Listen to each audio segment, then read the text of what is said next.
Well, good morning, everyone. It's 8:01. We want to welcome you to the March meeting of the West Central Wisconsin Rail Coalition. I'm Scott Rogers. I'm currently the chair of the board of directors of the coalition.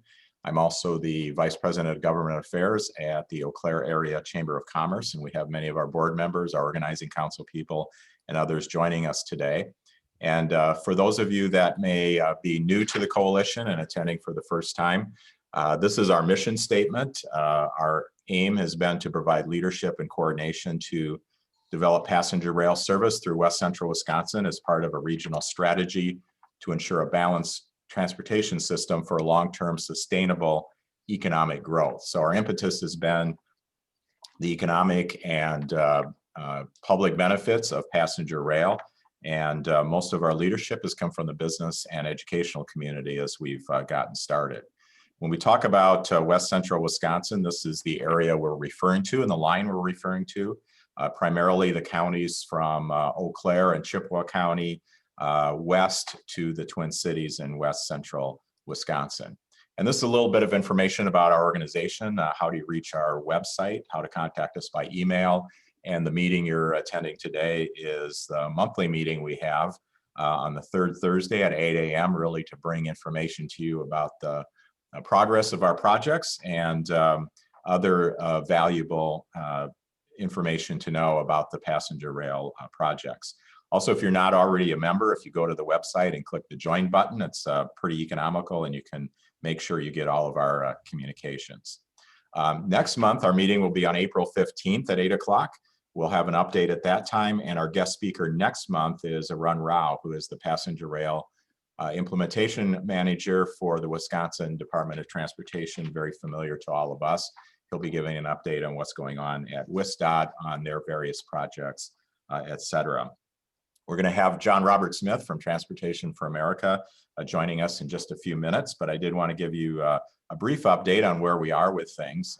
Our vision has been to establish a route between Eau Claire and the Twin Cities as a way to attract and retain talent. Workforce initiative is a major reason for us moving forward with this economically. Royal Credit Union has been one of our key supporters and involved in our organizing council working on a business plan. And this is a quote from them as to how the value of it would be. And the dots you see on the map there are their locations around West Central Wisconsin and the Twin Cities metro area.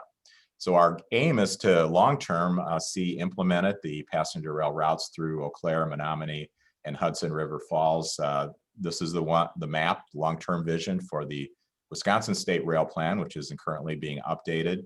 The Minnesota Rail Plan includes St. Paul to Eau Claire as a phase 1 route. And we've been looking around the country to see what we can apply here as we work to make this happen. We see the Brightline service in Florida between Orlando and Miami that is creating a lot of development in the area, and a significant part of that is what's happening around the stations in terms of economic activity. We've seen Normal, Illinois, which is a mid-sized city with a university, much like Eau Claire, where they have invested in station facilities in their downtown and seen significant economic development. And we've also looked around at local bodies, sometimes multiple states, sometimes in a single route, like the Northern New England Passenger Rail Authority, the Great River Rail Commission to our west, the Big Sky Passenger Rail Authority just being formed in Montana, and the Southern Rail Commission we're actually going to hear a little bit about today, to see how local involvement and having the public represent locally can be an important part of getting a service implemented and properly operated.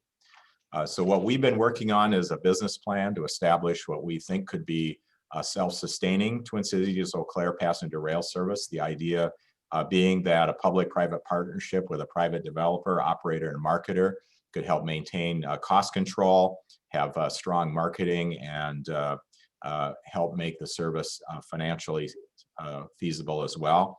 Working with the railroad, in this case the Union Pacific, to provide them a market rate access. Pursuing value capture transit-oriented development, which is the idea of taking economic activity and value growth of the station facilities when you have frequent enough service to help maintain and fund the service. determining a governance structure, and having eligibility for federal funding programs that are available. So this is the route we're talking about. We've had serious discussions with Union Pacific, who owns the tracks. They have also made substantial investment in the track conditions, as well as signaling that includes positive train control. So where we are right now is, and you've heard us talk about this in previous meetings, we're working with corridor rail development to completing financial due diligence and confirming an MOU with them as they finalize their investment and financing situation. Also, Union Pacific has asked us to complete an engineering study of the route and the operations and what capital improvements or other adjustments might be necessary for passenger rail service. Corridor Rail has indicated to us that they will fund that study going forward. And then we've been working on establishing a local governance body, the Chippewa-St. Croix Rail Commission. Leadership for that has come from Eau Claire County, which has graciously agreed to coordinate the work with area counties and municipalities. And each of them have been passing resolutions. And when we began that effort in December, the initial resolution passed by Eau Claire County and modeled for the others was that if at least 8 of the jurisdictions being invited to participate passed resolutions, that the commission would be formed. And indeed, we've had 3 counties, the 3 counties along the route, as well as Eau Claire, Menominee, Baldwin, and Hudson that are right on the route, and nearby communities of Altoona and New Richmond. That's 9 entities. And so that commission is going to be getting started, and we'll be keeping you updated about that.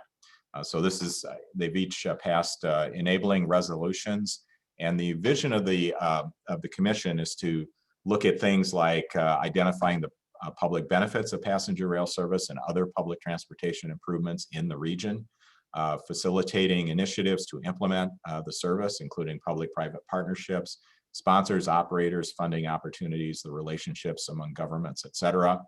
Pursuing transit-oriented development and value capture financing, a cooperation among Minnesota and Wisconsin governments, agencies, and others to move forward and determine the long-term role of this commission, whether it needs to become part of something larger or change its charter going forward. Looking in communities at things like zoning, environmental safety, and regulatory requirements, and then participating in current and future planning processes, especially the Wisconsin and Minnesota Department of Transportation's, the rail plans, as well as the Federal Railroad Administration, local metropolitan planning organizations, and others. And of course, our long-term vision is to have that be phase 1, that we also want to go east and be connected with major metro areas like Milwaukee and Chicago. And one step in that direction is actually the current project Minnesota and Wisconsin are working on, the TCMC, or extending one of the Hiawatha trains on to La Crosse and Minneapolis, St. Paul over the current route. That has actually had significant progress. They've won CRISI and restoration and enhancement grants for that program. And really the last step is to get funding from the Minnesota state legislature for Minnesota's share of the matching funds.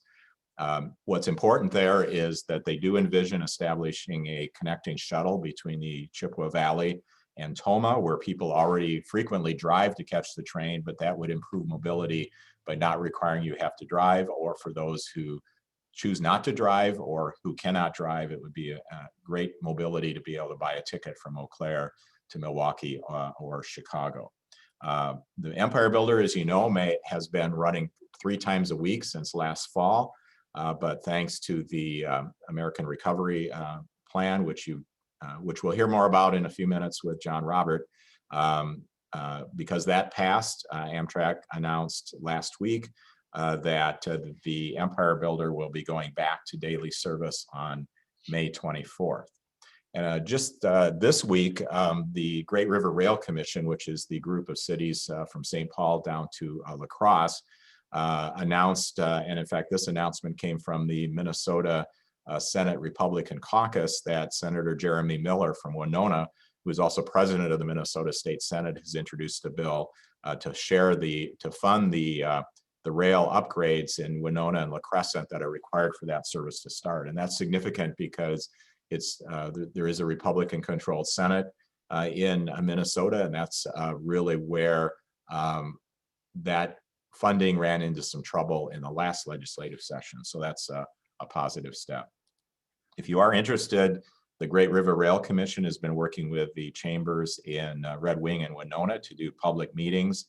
They had one last week last week in Red Wing, and there's actually one coming up in Winona next week if anybody is interested in participating in that. So I do want to mention that as we get going here today, there is a chat button on your screen. So we're going to invite questions. If you have any for me, I'll hold them till the end because we want to hear from our speaker.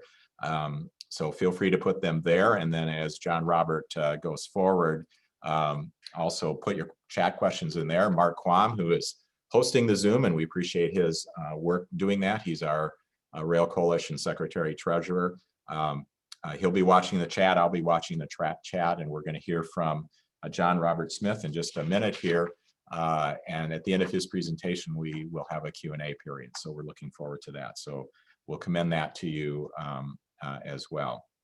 A little bit of introduction for John Robert, and then he has a presentation and will share some important things with us.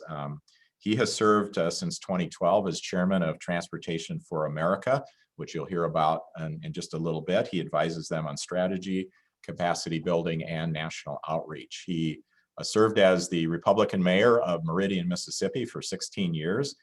During his tenure there, he received acclaim for his aggressive facilitation of public-private partnerships. They resulted in over $430 million of infrastructure projects that bolstered the economy and quality of life there in Meridian. He's a recognized authority in public and private transportation and development funding, and guided the creation of the first multi-modal transportation center in the South, which is Meridian Union Station. He's a two-time graduate of the University of Minnesota. He's a graduate of the Senior Executive in State and Local Government program at Harvard University's Kennedy School of Government. He's served on numerous boards, including the U.S. Conference of Mayors, the National Forum on the Future of Passenger Rail. He was also on Amtrak's Board of Directors from 1998 to 2003, and was actually its chairman for the last 2 years.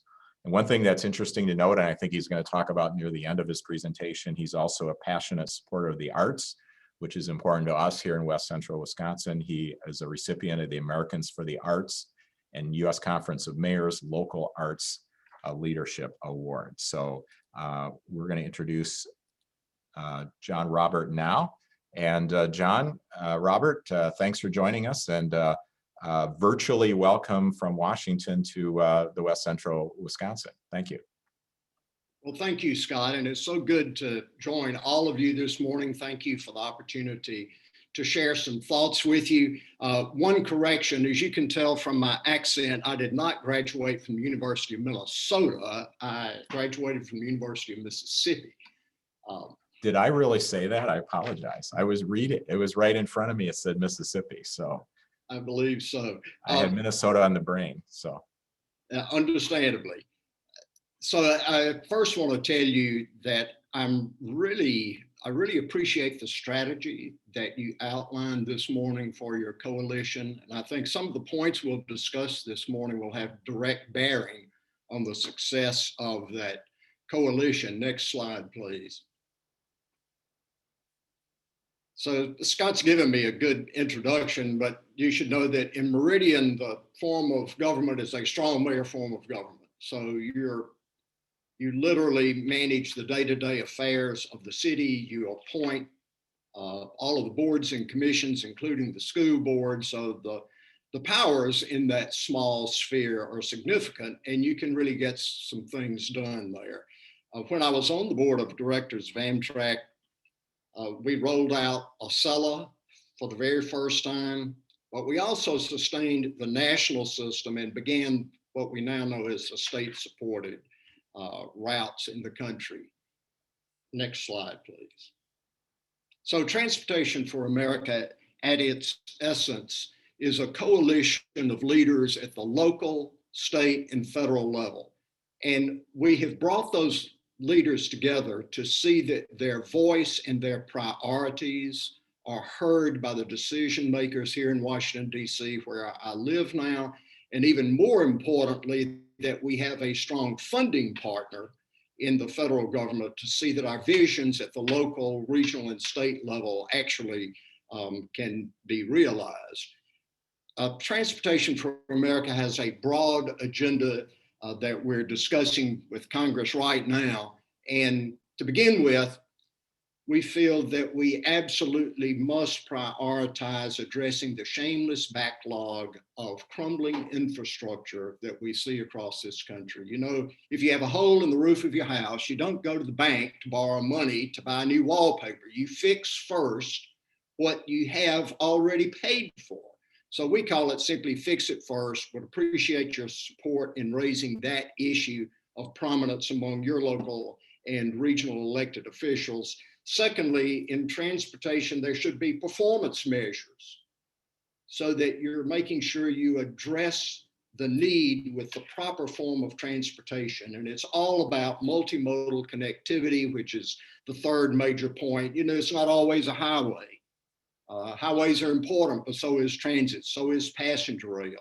And those should be blended together and actually merge for seamless transportation for the future. And then fourthly, our conversation should include everyone when it comes to transportation. We need to include, and I was appreciated your coalition is led by educational institutions and those involved with education. Certainly it's about economic development, but transportation decisions are also about healthcare. And it's also about how all of our citizens are connected to a job, to education, to the daily needs of life. All of those things are a major factor. Next slide. So these are the major points that I want to discuss with you this morning. And as I said, a number of these bear directly on the work you're doing. Next slide. So we're all aware that the House and the Senate have passed the COVID relief bill and that the president has signed it. Now, it was a budget reconciliation bill. Bear in mind, that's good for the 1 year of the budget. You cannot get long-range policy in budget reconciliation. That takes regular order of authorization and then appropriation. But what we did get in the COVID relief bill is $30 billion for transit. And although I'll talk mainly about rail today, I tell mayors who want a passenger train, if I give it to you tonight and I step off that train in the morning, how am I connected to your larger city and your larger region? Those are transit connections and walking impaired issues as well. Amtrak did receive $1.7 billion in the COVID relief bill, but it was tied specifically to returning daily long distance passenger rail service.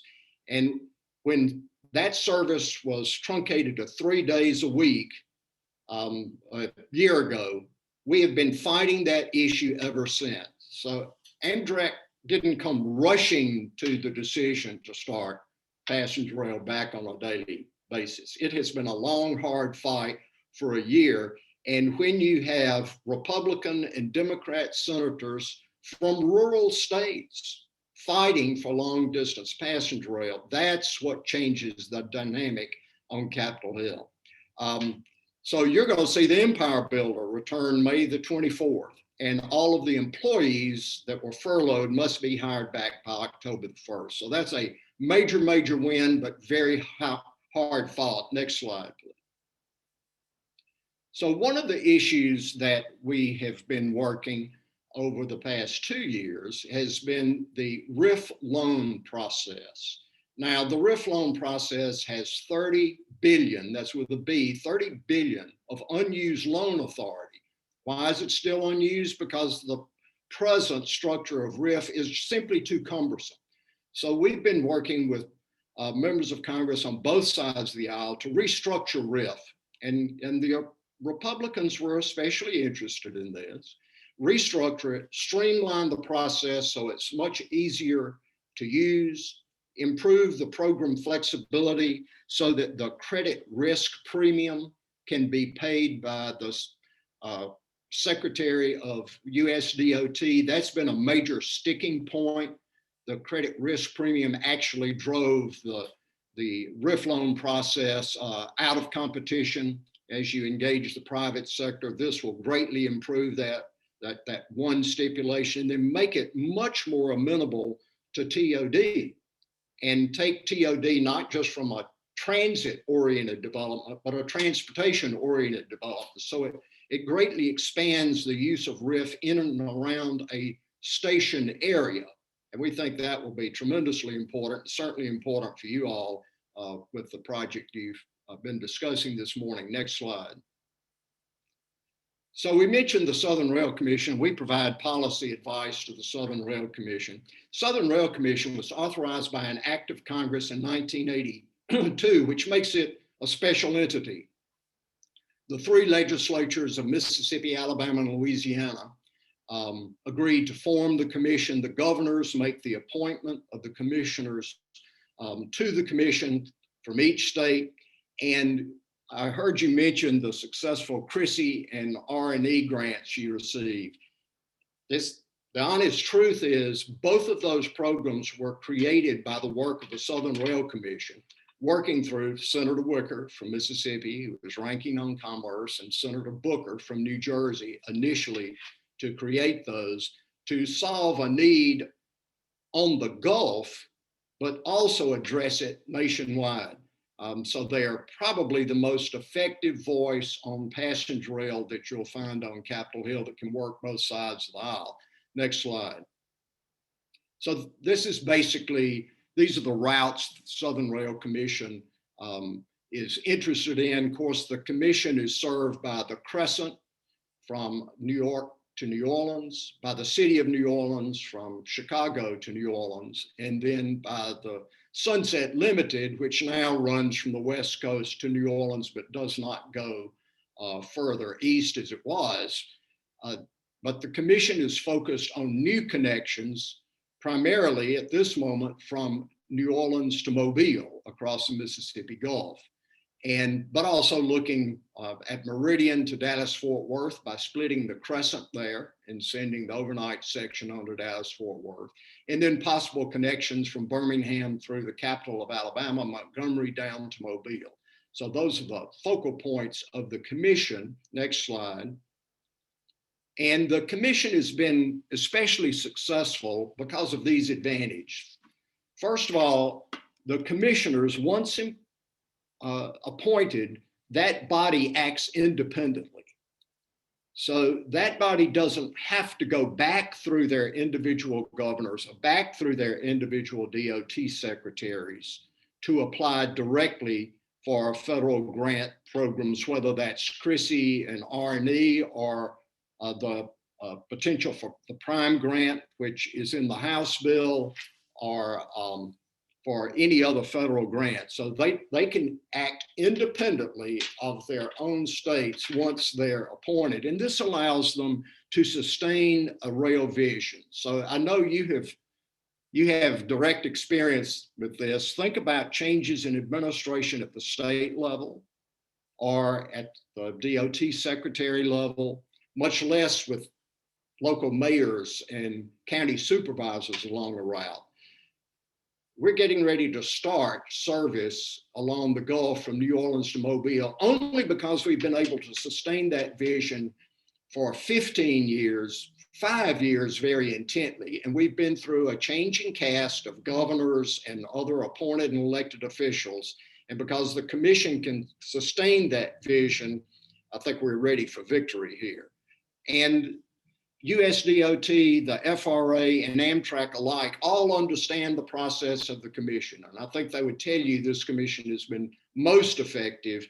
And in talking to the new White House and administration at DOT, they asked us to prepare a list of 10 potential corridors that would be governed by 10 commissions, multi-state corridors that would touch on red states, rural states, and also localities that are threatened by loss of essential air service. So they're really taking a look at passenger rail, not just between metropolitan areas, but also those smaller urban centers that need to be connected. Next slide.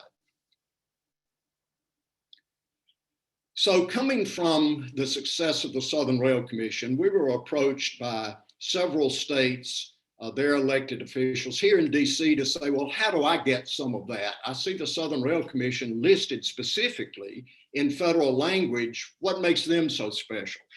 So we explained that process and decided that the creation of additional commissions and corridors would be a way, number one, to see that a passenger rail agenda can be deployed across the country. But think about it, if you have 10 commissions with an average of 3 states per commission, you've now got 60 senators who care about this issue.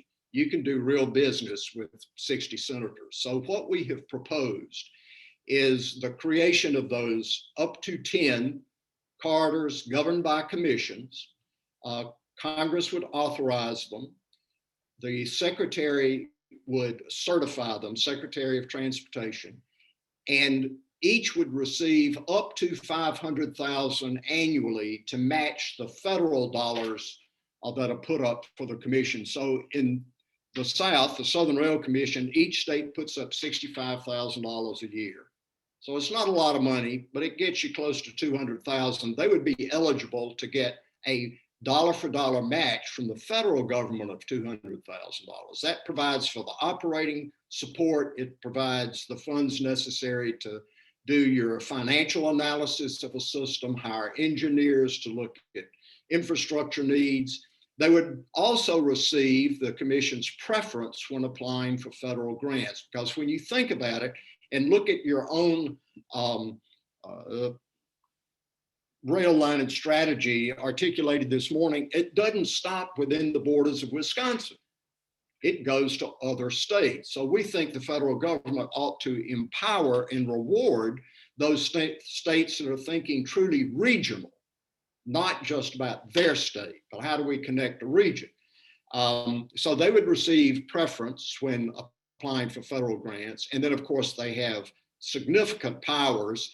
And you may have seen the news lately that Amtrak is taking CSX and Norfolk Southern to the Surface Transportation Board for a decision on the infrastructure needed for that Gulf service. Keep in mind, the FRA analyzed the service and said it's $66 million of infrastructure need, and CSX said, no, it's 2.3 billion worth of infrastructure. Well, we went to Mars for 2.4 billion. I'm just trying to get to Mobile. So clearly their numbers are way out of the ballpark. And we feel that it will be the outcome of that STB ruling on this route will also set a tone for every other passenger rail route in the country. And of course, the SRC would be one of those 10 commissions. Next slide. So looking ahead to surface transportation authorization, assuming that it moves in regular order, the House T&I committee will be reintroducing the INVEST Act. It may call it something different this time, but it had a very robust rail title of some $60 billion for passenger rail development over 5 years. They will intend to have that bill out May the 6th. And we've been working with the House T&I committee staff and the members of Congress you see there to ensure that the commission language that I've just described is a part of that bill. And we've been assured it will be. Congressman Cohen from Tennessee, who represents principally the Memphis area, will sponsor that bill along with a number of others. So we're very pleased to see that move. Next slide. And in the Senate, we've been working for 2 years with Senate Commerce. So understand, in the House, you have one entity, the T&I Committee, Transportation and Infrastructure Committee, that governs the surface transportation issues and aviation as well. In the Senate, they divide it with Commerce taking rail, Banking and Finance taking transit, and EPW taking roads and highways. In conversations with Majority Leader Schumer's staff, they assured us that Schumer will allow all three and insist that all three committees bring their independent reauthorization bills forward, scheduled for late May. And we have been working principally with Senator Wicker and now Chairwoman Cantwell's staff of Commerce to ensure that the commission language is contained within the Senate authorization bill also.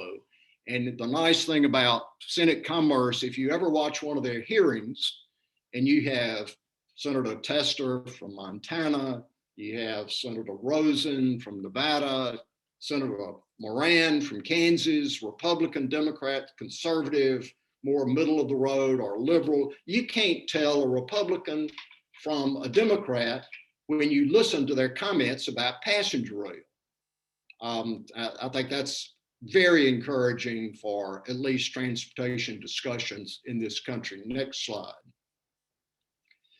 So if we cannot get to regular order in reauthorization, then, as you know, there's been discussion that there would be a second budget reconciliation bill to do infrastructure. Now, as badly as I want to see investment in our infrastructure, the problem with a second budget reconciliation on infrastructure, again, you get no long-range policy.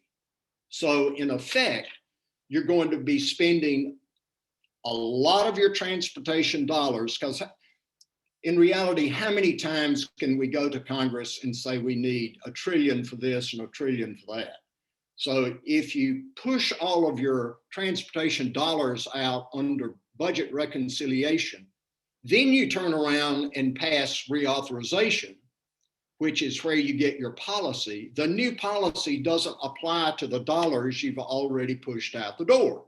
So you're spending money under old policies, which tend to get you the same kind of results we've had. And if you don't like those results, you need to change the policy.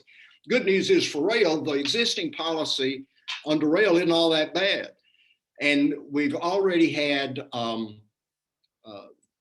Senator Manchin say he would not vote for transportation infrastructure funding under budget reconciliation. He would have to be changed in his thinking. And then in the House, the budget chairman has said that he will begin the process of a second budget reconciliation in July, assuming that the authorization bills in the House and the Senate don't show bipartisan support to be realized and come to fruition. So those are the basic points I wanted to discuss with you this morning.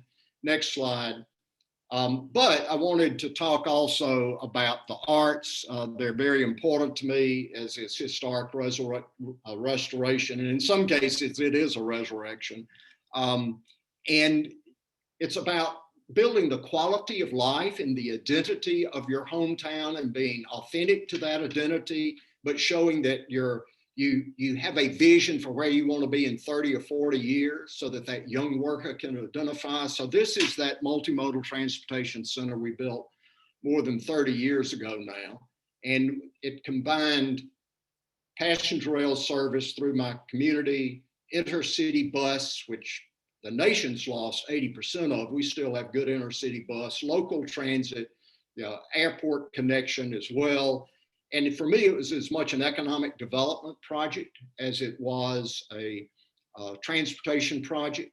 You get the swirl of people using those transportation choices in your downtown. You create a welcoming front door to your downtown through your transportation infrastructure. You have the ability to see people live downtown again and new residential units downtown. And it's been successful, as Scott mentioned in my bio. Next slide. But we have, the state of Mississippi would tell you it's the largest collection of turn of the century architecture intact in our region. So this is the large building on the corner is old Marks Rothenberg department store. And next to it, to the left on the screen, is the Grand Opera House. It was built by the Mr. Marks and the Rothenberg brothers. And my third week in office, my first term, the business community came in and said, first thing you need to do, Mayor, is tear down that opera house and build surface parking.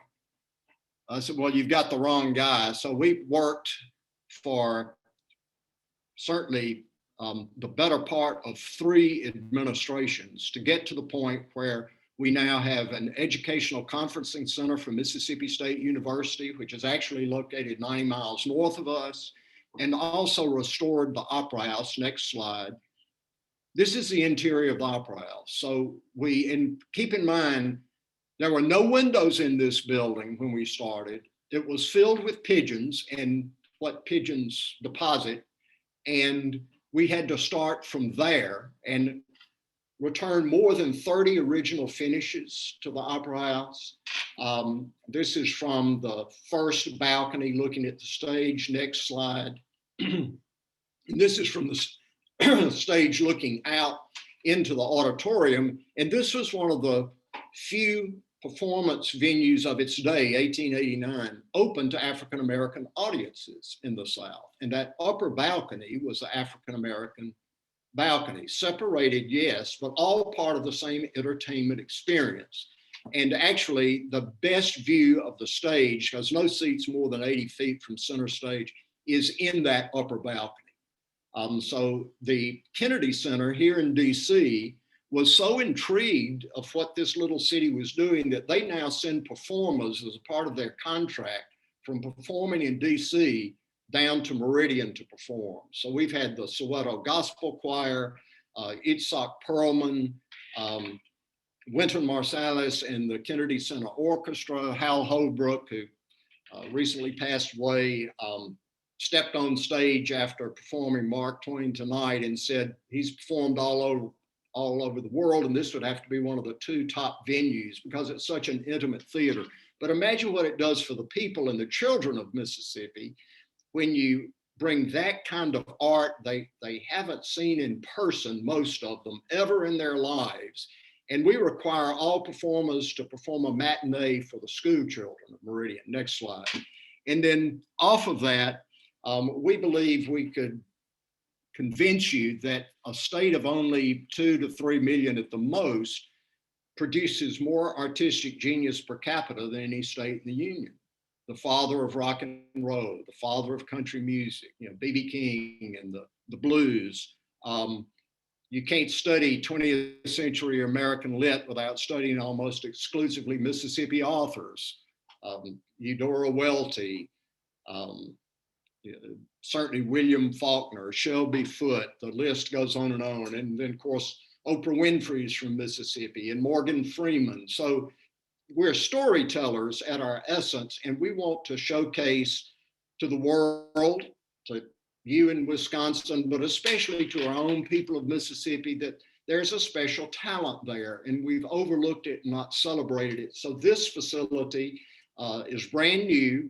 It's not a lot of things behind glass. It tells the story of how a painter paints, how Eudora Welty writes, and it's located adjacent to the station, which was the first picture I showed to you. So I think that's one more slide.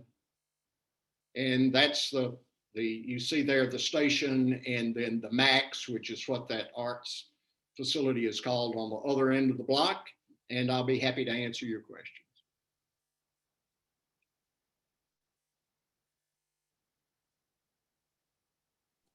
All right, thanks, John Robert. And sounds like a trip to Meridian is in order if people want to experience a neat small city.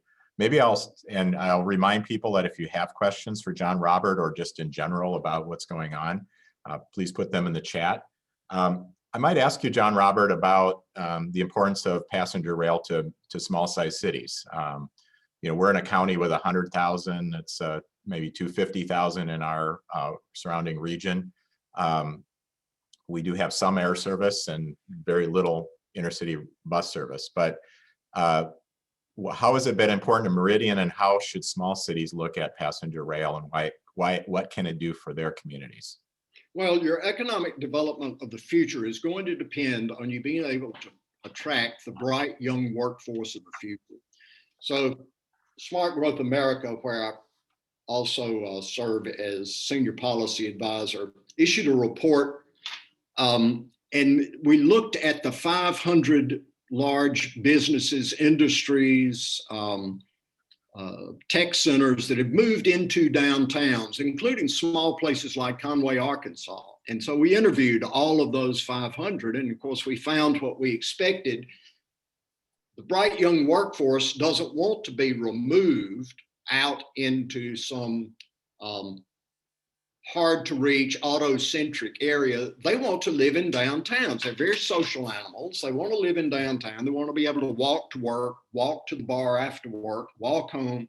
And we're finding that us retiring boomers like that as well, not having to depend on the automobile. So smaller communities have got to provide a sense of place with great broadband access, but also transportation that connects you to the larger region. And so for Meridian, that's being able to be connected to New Orleans, to Atlanta, to Birmingham, to those large metropolitan areas, and yet have the life of a smaller city and town. Huntington, West Virginia sees that as a key part of their economic future. Well, it can't be just the interstate highway anymore. Young people, especially, you know, there's so many who don't even have a driver's license, much less own a car. So they're looking for those places that are walkable, bikeable, and have transit connections. And passenger rail is an important part. And that's why the Biden administration is looking particularly to serve those places like Meridian, perhaps like Eau Claire, that may lose essential air service. You've lost a lot of intercity bus. Those economies marooned just to the automobile are not going to have successful economic future. So they understand that passenger rail can connect you, not only one smaller city to the other, but connect you to that major airport so that you can fly across the country if you lose essential air service. Right, and we're starting to get some questions in the chat too, so appreciate that answer, and it really resonates, I think, with us as well because of our closeness to the Twin Cities of Minnesota, and actually being part of Wisconsin, wanting to reach places like Madison, Milwaukee, and then even Chicago. We have a policy-related question. You talked about RIF, and how might changes to that project help, to that funding mechanism help our project? Well, I'm thinking of the desire to connect New Orleans to Baton Rouge. Baton Rouge is the capital of Louisiana. It's now the largest city when Katrina devastated New Orleans, but the traffic obviously between one of the nation's most popular tourist centers, being New Orleans, and then the capital in Baton Rouge, now is linked only by a highway through a swamp. And I don't know that you have swamps in Wisconsin, but let me tell you, this is an alligators will eat you kind of swamp. And they're not going to build more lanes of highway through that.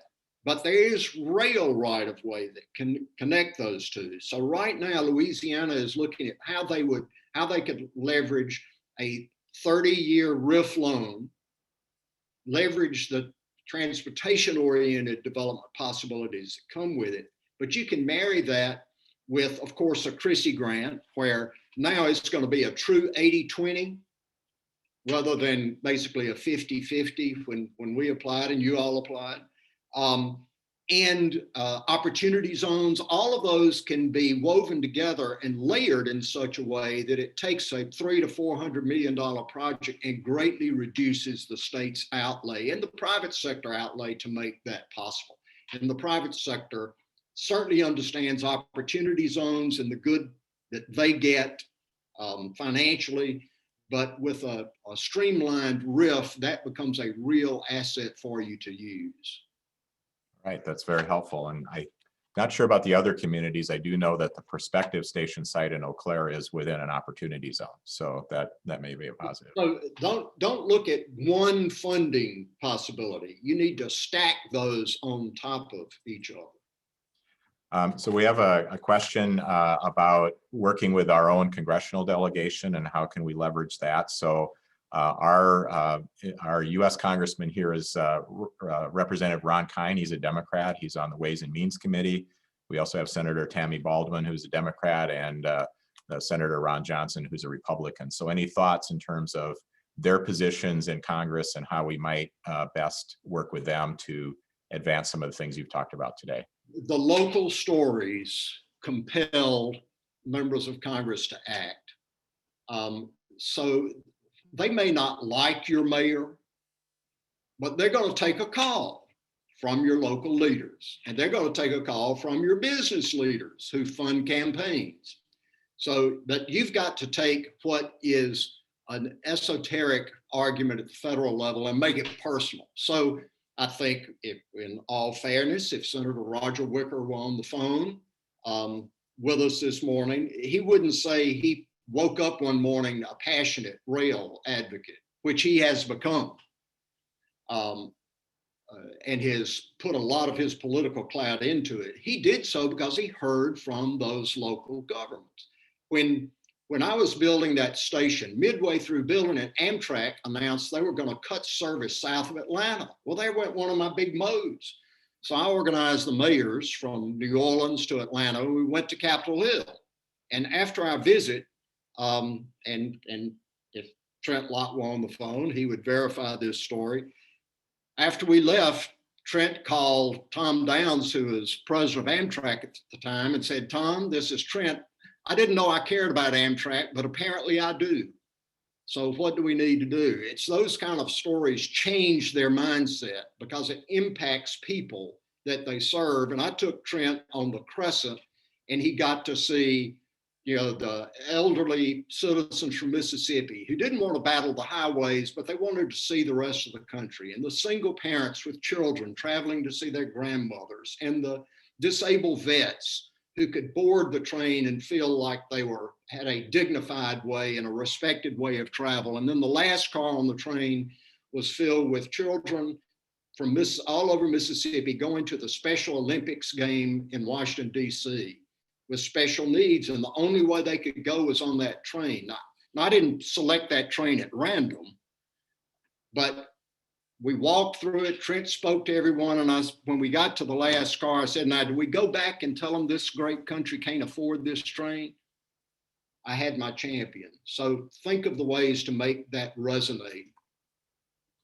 A little more specific on that one, since we do have a congressman on Ways and Means, is that committee going to be significant at all in terms of moving these projects forward? Yes, they can be. They're not directly have oversight or governance on our particular passenger rail issues, but deciding how Congress moves forward on issues, that's where they can. All right, we have membership can play.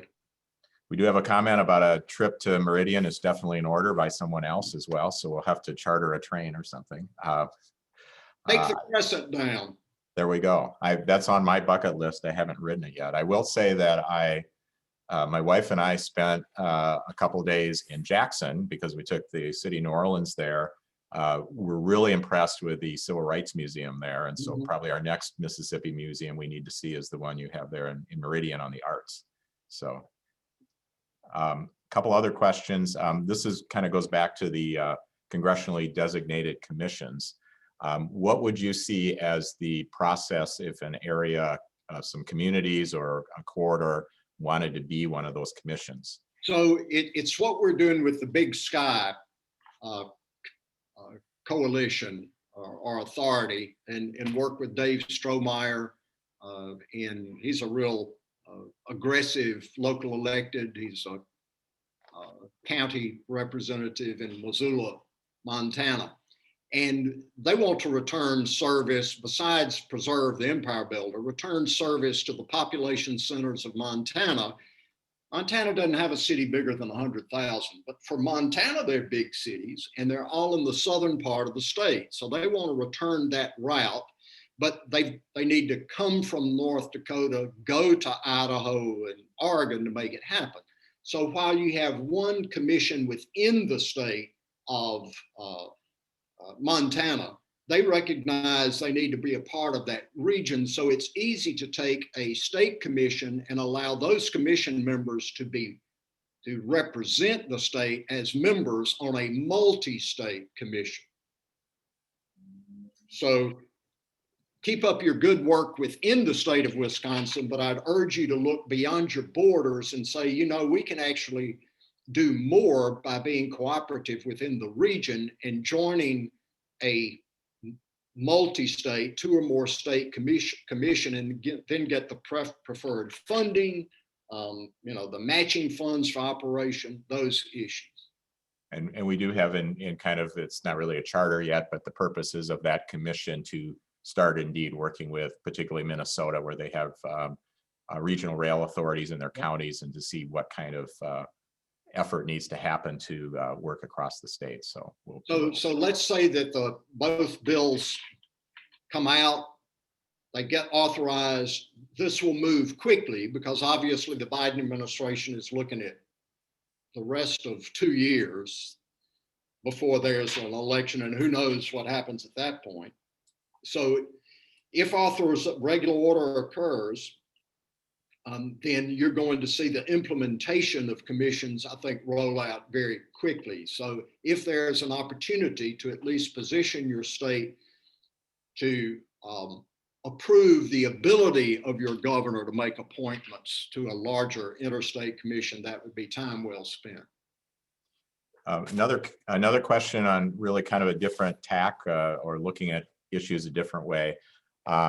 This says our community has been pushed around by a railroad and ended up with an auto port intermodal facility, a few jobs, no tax revenue, and a bad taste in the community's mouth. What can we do to reverse the poor impression of working with railroads? I will tell you that I think I know what community this is. It's New Richmond, and it's on the CN, not on the Union Pacific. But just in terms of how might you answer that question? Well, freight railroads have been referred to as robber barons for a reason. They have plowed through communities. Certainly they bring economic development. They support shippers and industries and occupy a vital role in the transportation system of this country, acknowledged and appreciated. Things have changed though. When I did my station, Norfolk Southern initially said, no way, not gonna let you have the remnants of the old building. Never, you can't have people that close to the track. Well, they wound up giving us 5 blocks of property. You know, we closed 2 grade crossings, it thrilled them, didn't hurt us, and they became a real player. That mood has shifted as we have seen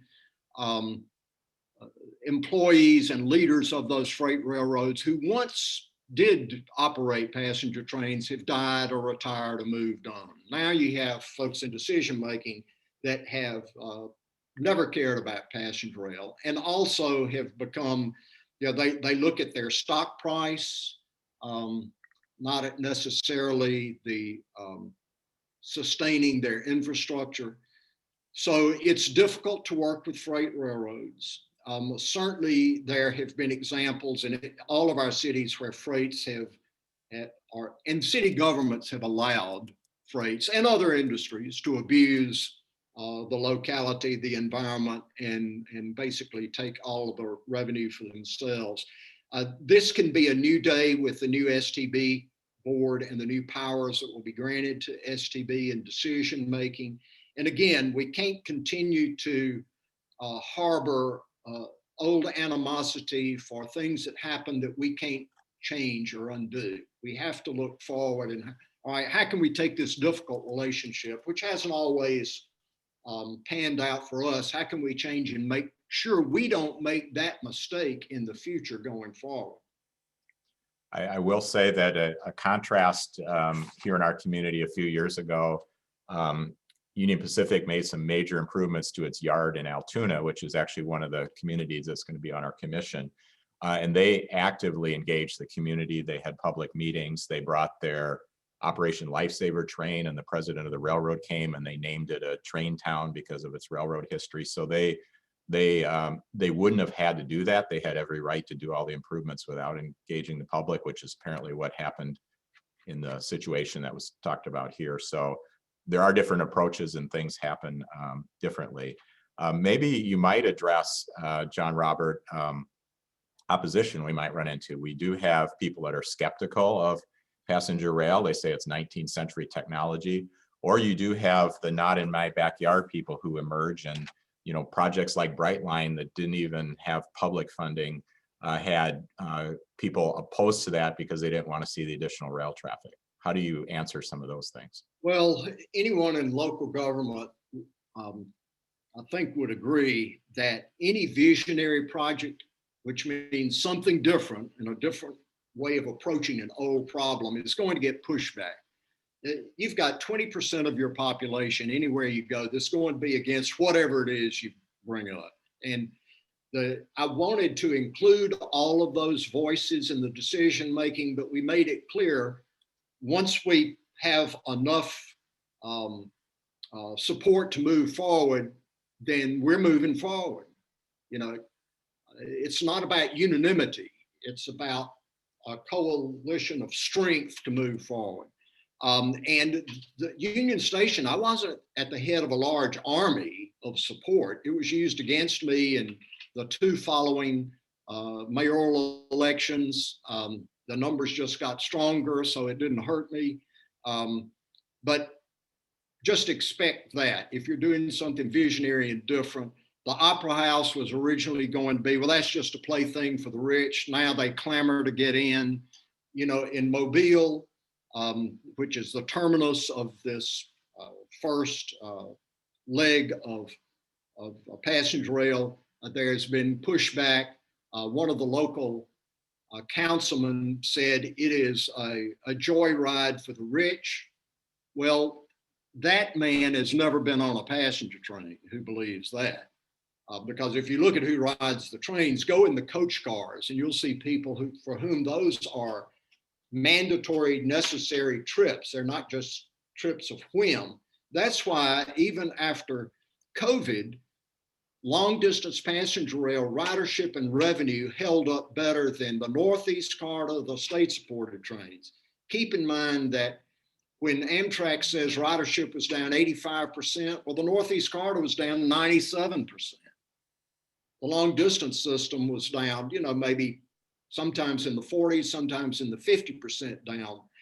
Long distance provided more revenue to Amtrak than the Northeast corridor and state-supported trains combined. So and I think Amtrak has learned the importance finally of the long distance system. So expect that kind of pushback. Continue to tell the story of economic development. We did an analysis of the financial impact to the counties along the Gulf. It's $240 million a year to the state of Mississippi. It's $90 million alone for Harrison County, where Biloxi and Gulfport are. So you make that story about return on investment, which will be far greater than building an interchange on the highway. I did want to ask you about Transportation for America and how it works with, you mentioned that it advises the Southern Rail Commission. I also know that you have sister organizations. You already mentioned Smart Growth America. I believe you have a sister organization that works on transit-oriented development. So you might comment about what Transportation for America does with local organizations, and maybe we're interested in the value capture concept, and Sure. would like to maybe touch on those real quickly. Yeah, actually working with a group of smaller cities in Pennsylvania on a value capture option as a way to reintroduce passenger rail into Philadelphia from those smaller places. So Smart Growth America is an umbrella organization. Transportation for America is a work of Smart Growth America, specifically on transportation policy. We also do, within Smart Growth, we do housing policy. There's one component you didn't mention is LOCUS, L-O-C-U-S. Those are real estate developers across the country that believe in smart growth. In other words, reuse infrastructure you already have, build in a way that allows people to get to and from what they need without necessarily having to take a long trip by automobile. So LOCUS is important, and they work with value capture in depth. That's a part of what we do. There's a new bill that's been introduced called the Rehab Act that actually you need to look at for your station area developments, but it could be doesn't have to be tied to train station, but it allows you to redevelop not just a historic property, but adjacent properties and city infrastructure.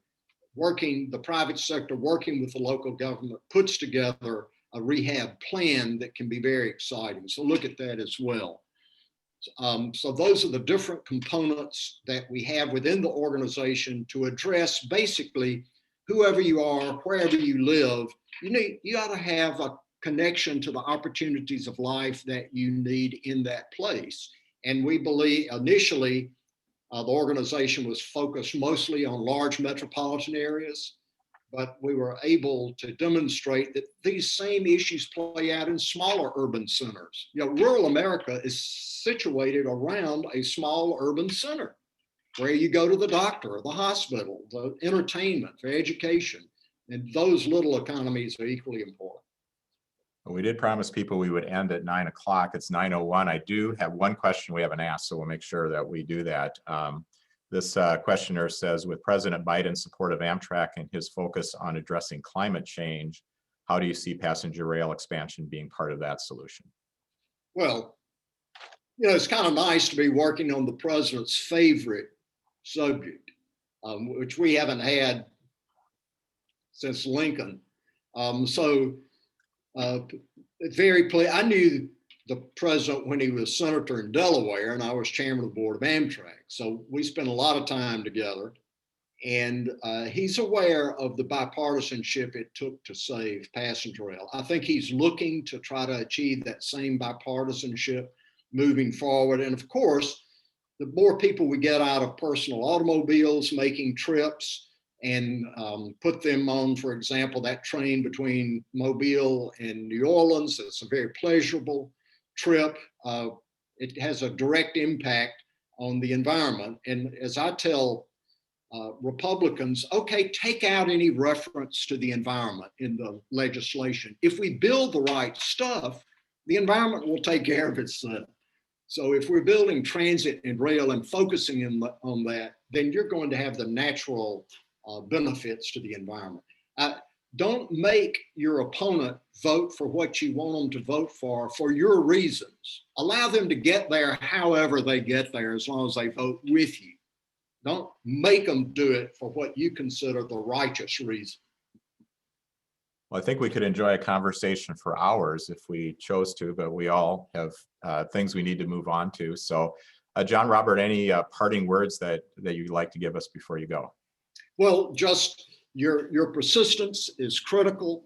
Your creation of sense of place at each of these stops is also a critical component, because you want them to have to come to your town or city for the art experience in Eau Claire. So figure out what your reason for visiting is, and then focus on making that easy and accessible for your guests. Be persistent. Join with the rest of the country. You have surprising friends in Montana and Mississippi and Maine and Nevada that want the same things you do. Forge that into an alliance that really makes it happen for the country. But you got to be ready. This window will be open briefly. If past experience shows us anything, so you've got to be ready to move this time, and think what would have happened if the last investment had come to a multi-state commission for Wisconsin rather than purely the purview of the governor. You'd be riding those trains today. Same thing is true in Louisiana. So that's what I'd leave you with. All right. Well, thank you so much for taking time to be with us, John Robert. And we wish you well in the things you're working on. We hope we'll see some bipartisanship emerge so we can get long-term policy. And we'll try to do our part to work with our delegation and others as well. Just a reminder to everybody, our next meeting will be on April 15th at 8 a.m. Put that on your calendar. We'll be getting information out to register. We also will have a board meeting on April 13th at 7:30 for the board members or anybody else that wants to attend that, and we'll have information about that as well. So on behalf of the Rail Coalition and our leadership, we thank everybody for joining us today. And John Roberts, thanks so much for joining us. Thank you for having me. All right, everybody have a great day. And thanks, Mark. You bet. Thanks, everyone.